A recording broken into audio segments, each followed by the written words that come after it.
Hi there. This video is about a big report that just came out a few weeks ago on the original unaired pilot episode of Game of Thrones, which has never been released publicly, even as a Blu-ray special feature or something, and which we only knew bits and pieces about.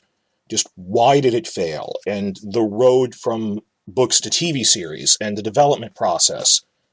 Now, a reporter for the Huffington Post managed to find an archived copy of the pilot script, and now we can go over it and see, well, what was wrong with it? What were issues that came up?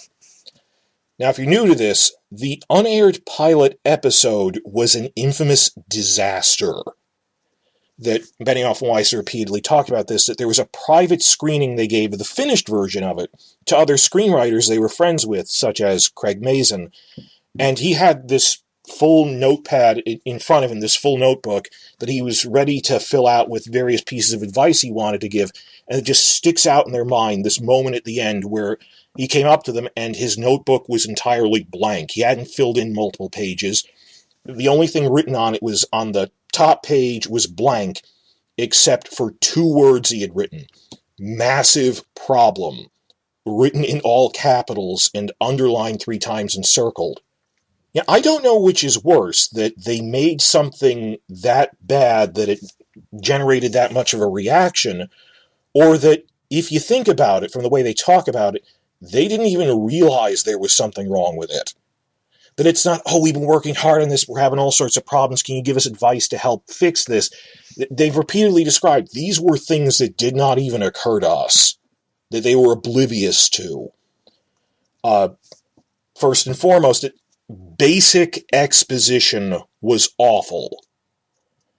That's how they've described it. There were a couple of problems with it. That was the big one. That the one specific example they gave was it wasn't even clear that Jaime and Cersei were brother and sister.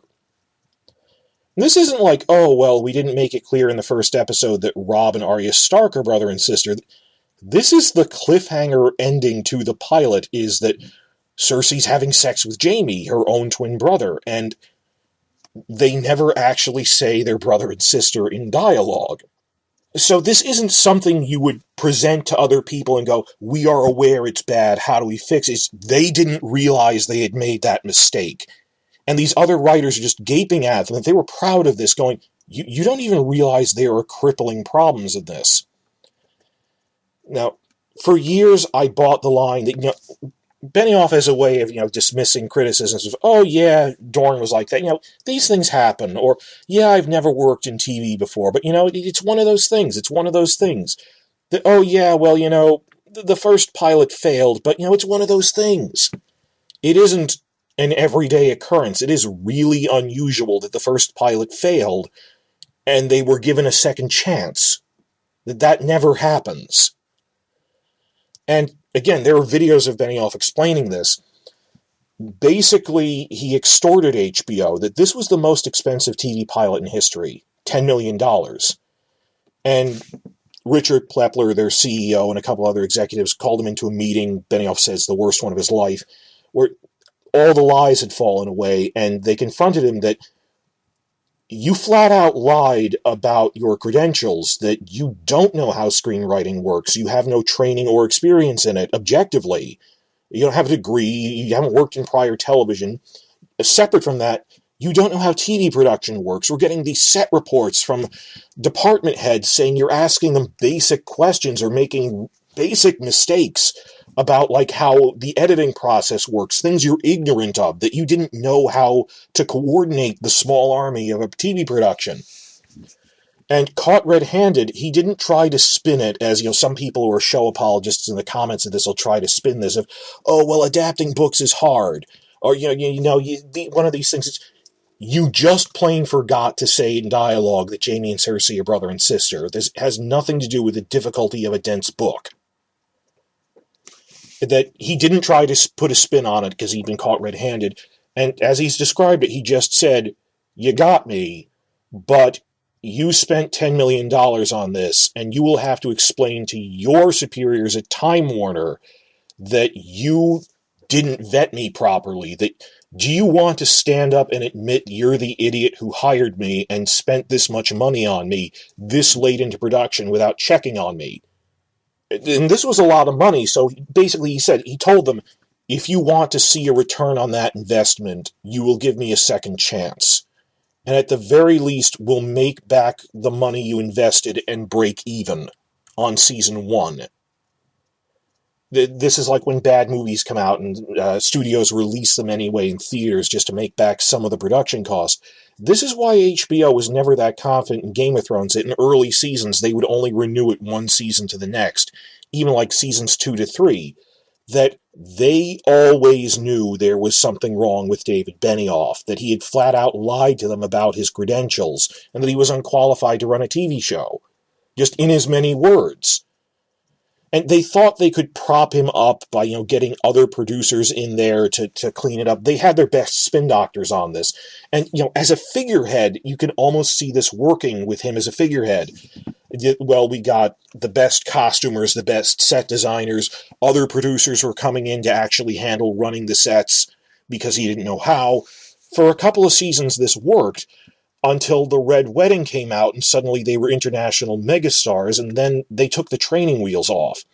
That we don't know exactly how, but that suddenly Benioff was exerting more control. When, remember how for the past 3 years we were actually propping him up because secretly he isn't really good at this?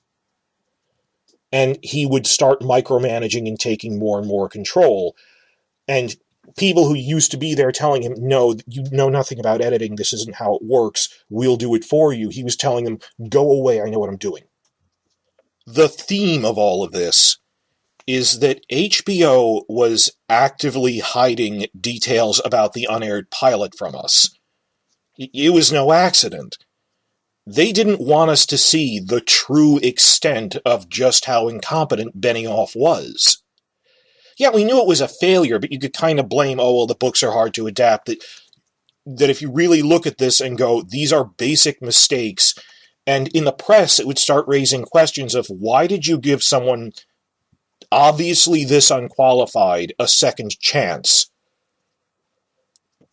Eventually people would find out, well, it's because we cynically wanted to make our production money back.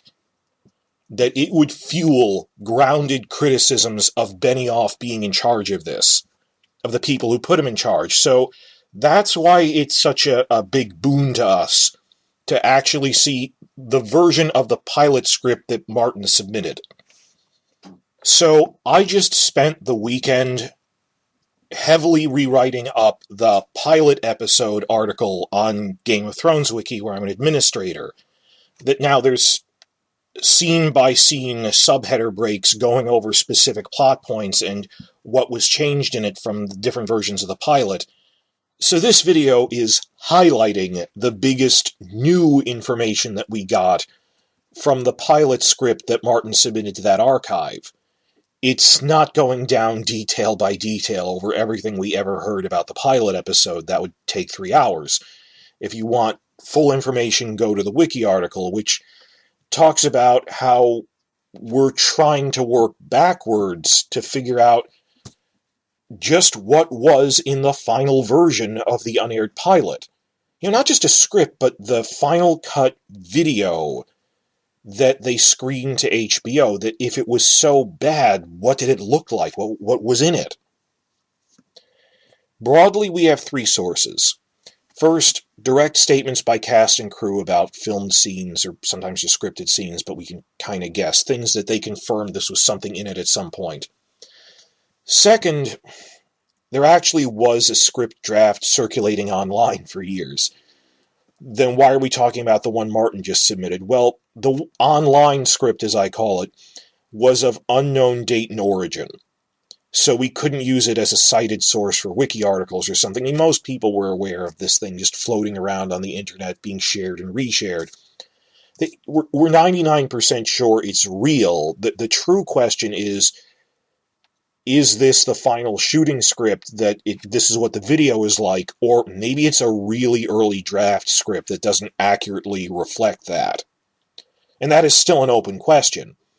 And then you have the confirmed thing, which is the script that George R. R. Martin himself submitted to Cushing Library. The Huffington Post article explains this, that it turns out that Martin has been submitting copies of his works to Cushing Library in Texas to add to an archive collection they have there. And it's not online. He had to go there and read it in person and took some pictures of it, so we can't access this whole thing online. I have to go by the report on it, which is limiting. Again, even with Martin's thing, I need to stress, scripts go through phases, refined across multiple drafts. Neither of these two script drafts is necessarily the final filming script they used. Some scenes described in it were never filmed at all. But it still has value because they are snapshots of stages in the development process, that at some point someone wanted to do this. And also, we don't know which of the two is the later one. You think Martin would submit a final version. His one actually seems earlier, with things from the books cut from the other one. Well, it sort of makes sense that, well, if his was like draft version 5, and later in draft version 7, Benioff and Weiss changed it a lot, it's a private archive. Maybe he wanted to archive his version, which was never filmed anyway. It's a pilot that wasn't released publicly. So, fine. We don't know exactly which order they're in, but they mostly overlap anyway. I'll point out any differences. So, on top of that, some scenes may have been filmed but later discarded. So, I'm cautioning this is a work in progress that we're looking at, but there's still flaws in it you can see. So what are the revelations from the Cushing Library script that I'm going to go over in the rest of this video? First and foremost, yes, it is indeed filled with bad exposition. And they've admitted this broadly. Oh yeah, it was terrible exposition, but there's a difference between being told that and actually seeing examples of it. They, like the Jamie Cersei thing, really fail to convey information which should be easy to convey. And a few times they have clunky dialogue that drags out, that it's just like reading off a paragraph from a book, that people don't talk like this in real life. And TV tries to imitate that. On the page, it's a little more forgivable, that these are two novelists who moonlighted as script doctors and really do not know how screenwriting works. The basic information is not being conveyed well, and there's just a lot more examples of that. That was really obvious. Beyond that, there were a few scenes from the books which were included, and some even filmed, but later cut for time. That's fine. I was excited about, in the report, we actually got info on the White Walker language, which was in the pilot. But the other two big things which I want to talk about, which it raises more questions than answers, are changes to Catelyn Stark and changes to two sex scenes, Dany Drogo and Jamie Cersei.